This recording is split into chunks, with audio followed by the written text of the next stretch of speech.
Olá, pessoal, boa tarde ou boa noite. Quem fala aqui é o professor Júlio Ribeiro. E você está na nossa EBP, Escola Bíblica Pregai. Antes de mais nada, hoje o formato está sendo um pouco diferente. A nossa EBP ela é sempre ao vivo, toda terça-feira, 8 horas da noite, mas algumas pessoas sabem, eu me mudei, estou tendo alguns problemas com horários, estou numa rotina nova. E nem toda terça-feira eu vou ter possibilidade de estar ao vivo às 8 horas dando conteúdo da aula. Então, para os dias que eu não puder estar ao vivo, eu vou gravar a aula e disponibilizar ela aqui no YouTube, tá bom? Essa já é a 12ª aula de um total de 17. Nós estamos chegando perto do final da revista e eu pretendo aqui, próximo de, 40, 45 minutos, esgotar o conteúdo da lição de hoje, que é a lição de número 12, que fala acerca da ressurreição de Cristo. Deixa eu ver se eu consigo compartilhar com vocês a minha tela da minha revistinha, tá bom?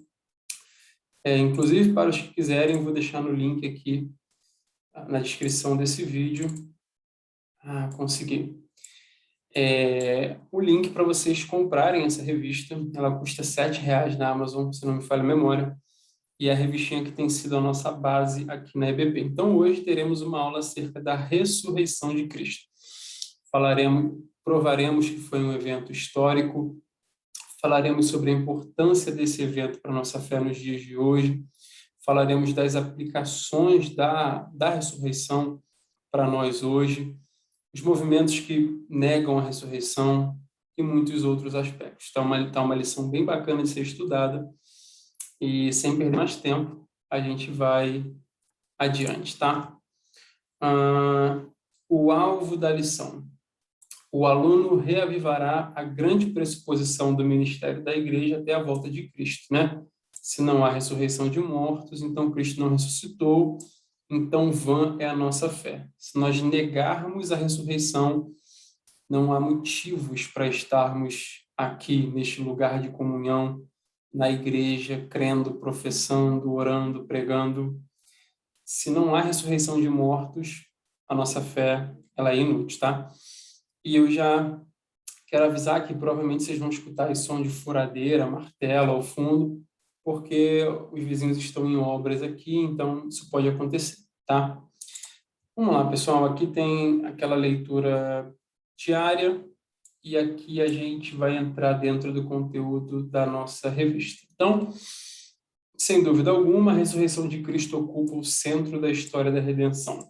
Primeiro o nascimento, depois a morte e depois a ressurreição, a ascensão e a parousia, que seria, digamos assim, o ato final de Cristo, tá bom?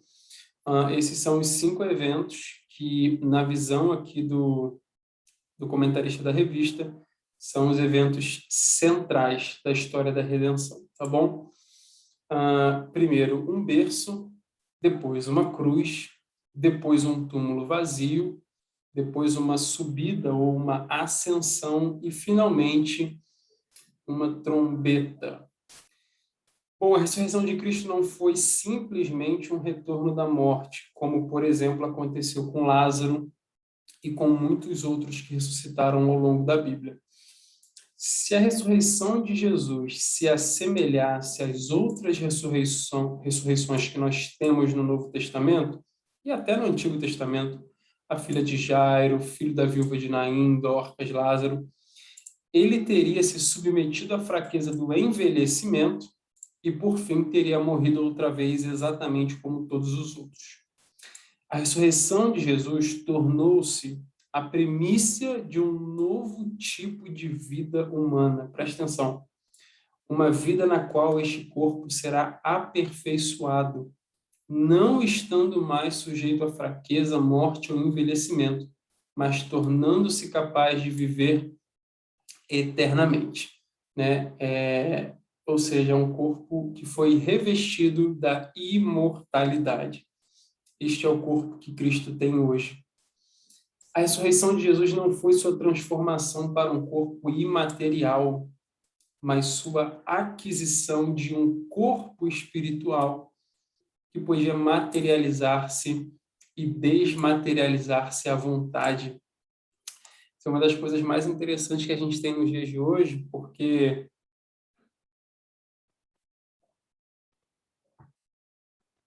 muita gente acha que depois da ressurreição, Cristo virou fantasma, Cristo virou um espírito, Cristo virou qualquer coisa, quando na verdade não, ele continua sendo um homem, né? Porém, corpo de Cristo é o corpo glorificado. O corpo de Cristo é aquele tipo de corpo que um dia nós teremos, né? Quando a última trombeta soar, nós formos transformados, o corpo que Jesus tem é o tipo de corpo que nós também teremos. Então é bacana falar isso, que hoje, neste exato momento, existe um homem no céu. Que homem é esse? Cristo. Nós temos hoje um homem no céu. Um homem que tem corpo. Um corpo glorificado, um corpo diferenciado, mas que continua sendo um corpo, tá bom? Primeiro tópico aqui, a importância da doutrina da ressurreição. Por que é importante, Júlio, pregar, crer, estudar a doutrina da ressurreição? Qual é a importância disso? Conforme Romanos 10:9, a ressurreição de Cristo é indispensável para a salvação. Se com tua boca confessares Jesus como Senhor e em teu coração creres que Deus o ressuscitou dentre os mortos, será salvo.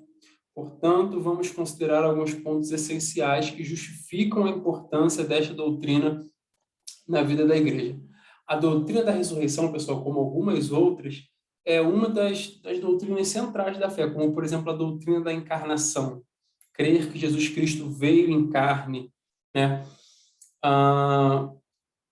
E isso é importante porque são esses pontos fundamentais da fé que unem a igreja, mesmo que os irmãos tenham visões diferentes sobre pontos periféricos. Vou dar um exemplo bem banal aqui. Sobre a questão da salvação. Alguns têm visão calvinista, outros têm visão arminiana, mas ambos concordam que Jesus Cristo ressuscitou dentre os mortos.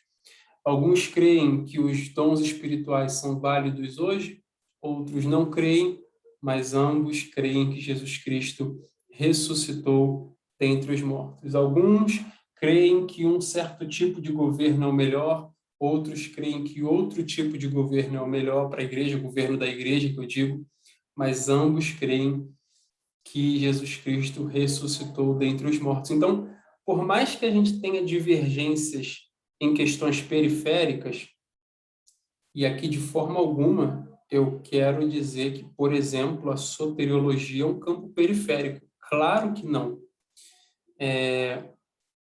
Mas mesmo com algumas divergências teológicas acerca deste assunto que é tão importante, eu tenho certeza que calvinistas e arminianos serão salvos, né? Nós teremos, entre os salvos, nós teremos calvinistas, teremos arminianos. Pelagianos eu já acho difícil, mas eu creio muito que teremos cessacionistas e teremos continuistas. Teremos aqueles que acreditam na consubstanciação, os que acreditam na transubstanciação, aqueles que, enfim, têm diversas divergências em assuntos um pouquinho mais periféricos, mas concordam, sabe, cabalmente nos assuntos centrais da fé. E a doutrina da ressurreição é um destes assuntos. Então, a gente vai ver a importância dela, né? É uma doutrina fundamental, ou seja, se não há ressurreição de mortos, Paulo falou, nossa fé é vã, nós não temos motivos para estar aqui.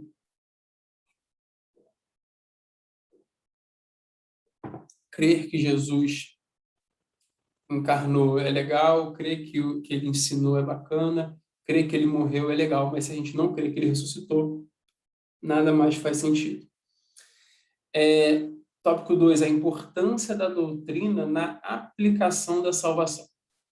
A Bíblia diz que Deus elevou Jesus à sua própria destra para que ele fosse o cabeça de todas as coisas para a igreja. Vamos olhar para Romanos 6,5 para ver como Paulo aplica a ressurreição à nossa salvação. Se formos unidos com ele na semelhança da sua morte, certamente o seremos também na semelhança da sua ressurreição. Ou seja, a ressurreição de Cristo é o modelo de ressurreição que nós teremos. Se verdadeiramente morremos com ele nessa vida, mortificamos a nossa carne, andamos num caminho de renúncia e santificação, é certo que com ele também seremos glorificados e ressuscitados. Seguiremos o caminho que Jesus morreu. Ele encarnou, nasceu, viveu, se desenvolveu, morreu e foi ressuscitado por Deus. E nós cremos que esse é exatamente o mesmo caminho que nós vamos fazer. Terceiro, a importância da doutrina como argumento para os milagres. Dr. Strong, que é um dos comentaristas que o nosso autor da revista usa como base, diz que, ao tentarmos provar os milagres da Bíblia, não deveríamos principiar, ou seja, começar com a jumenta de Balaão ou com Jonas, mas sim com a ressurreição. Ou seja, antes de tentar provar qualquer outro milagre, nós precisamos provar ou argumentar acerca da ressurreição. Se nós conseguirmos fazer com que a ressurreição de Cristo seja aceita, todos os outros milagres serão críveis, serão factíveis, ou seja, os outros milagres não apresentarão dificuldade alguma.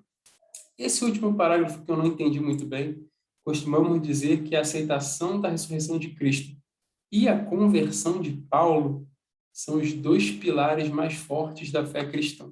Não entendi essa conversão de Paulo. Só a primeira parte, né? A aceitação da ressurreição de Cristo é um dos pilares mais fortes da nossa fé.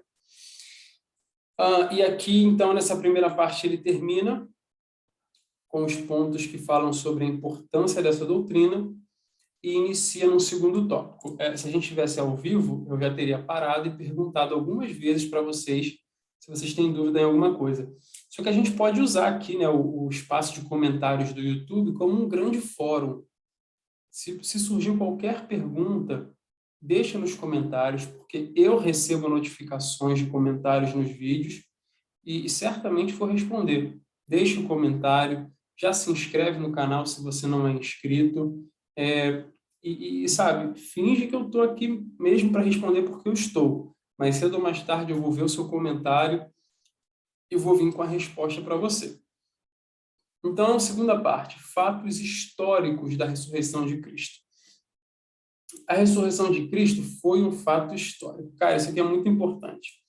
A teoria de que Jesus não chegou a morrer realmente, mas simplesmente caiu em um desmaio, do qual o ar frio do túmulo e as especiarias o reviveram, é uma blasfêmia e uma gritante perversão do claro significado das expressões bíblicas. Que Cristo havia realmente morrido é evidenciado por vários fatos. Presta atenção. Existem aqueles que dizem que Jesus não chegou a morrer, mas ele desmaiou. E aí, por uma série de fatores ali, né, do túmulo, ele foi reanimado, assim, naturalmente. Mas, cara, ainda tem uma galera que, na minha visão, é pior, que é uma galera que quer trazer uma interpretação subjetiva da Bíblia. Vou dar um exemplo. Vou pegar um exemplo que a gente acabou de falar aqui, Jonas.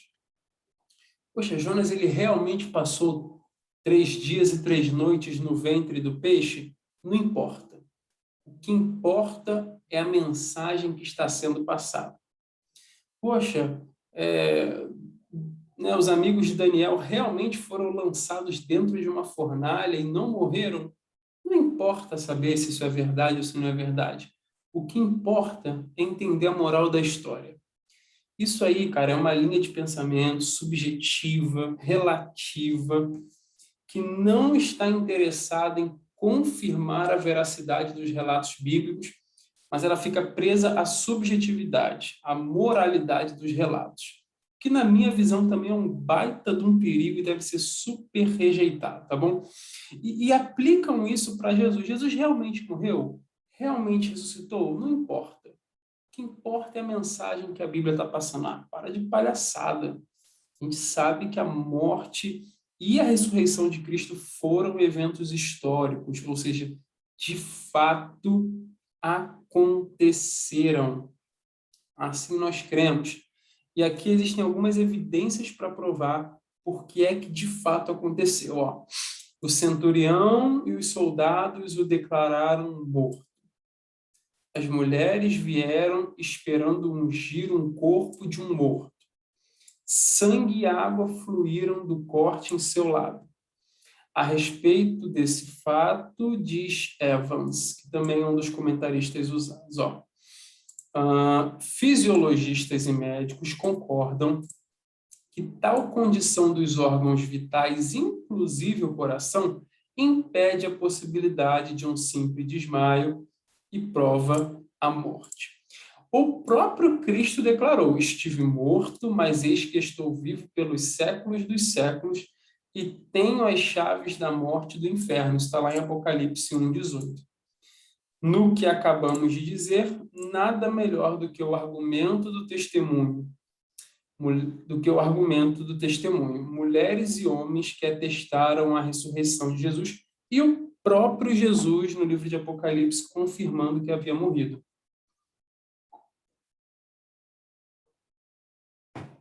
E aí, ó, 3 coisas são necessárias para fazer com que um testemunho seja digno de confiança. A.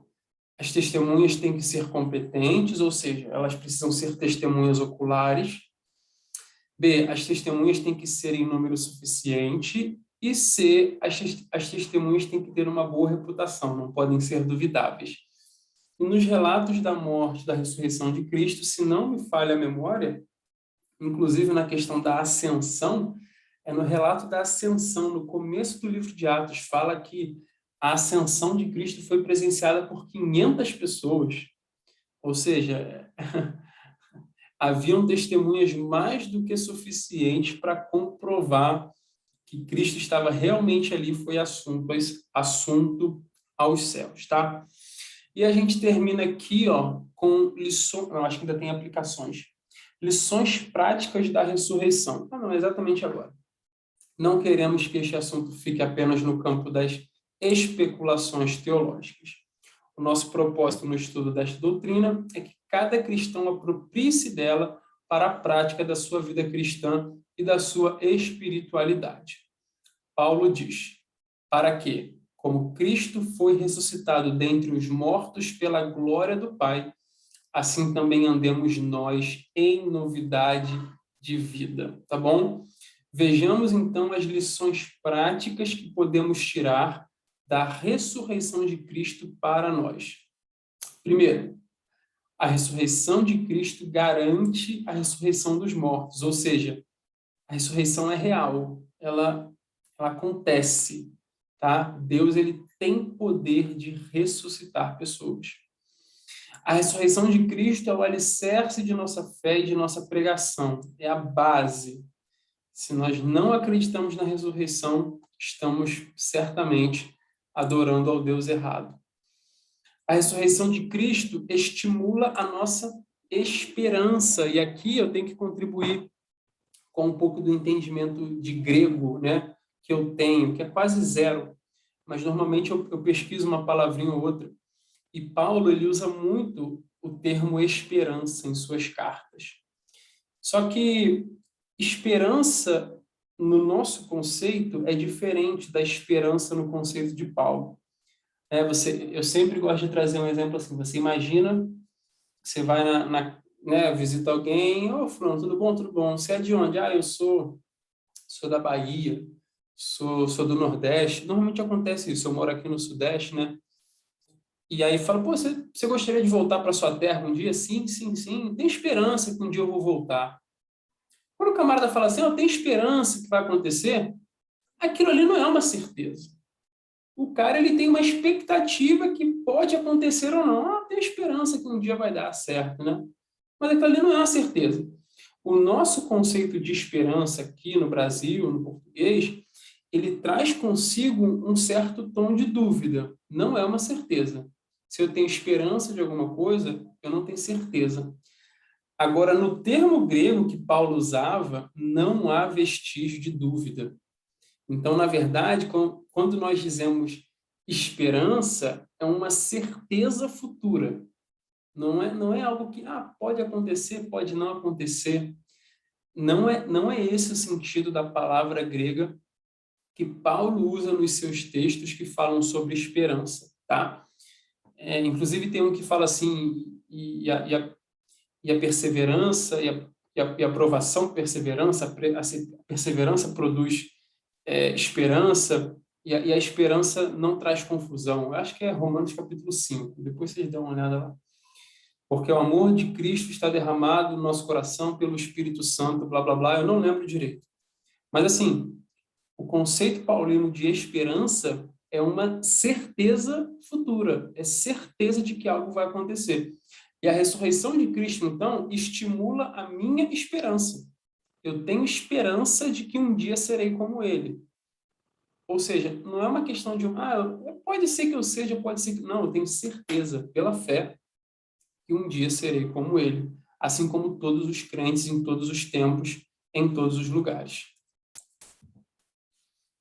E quarto, a ressurreição de Cristo assegura a nossa justificação e o perdão dos nossos pecados, porque a ressurreição de Cristo, ela prova que o sacrifício de Jesus foi aceitável diante de Deus.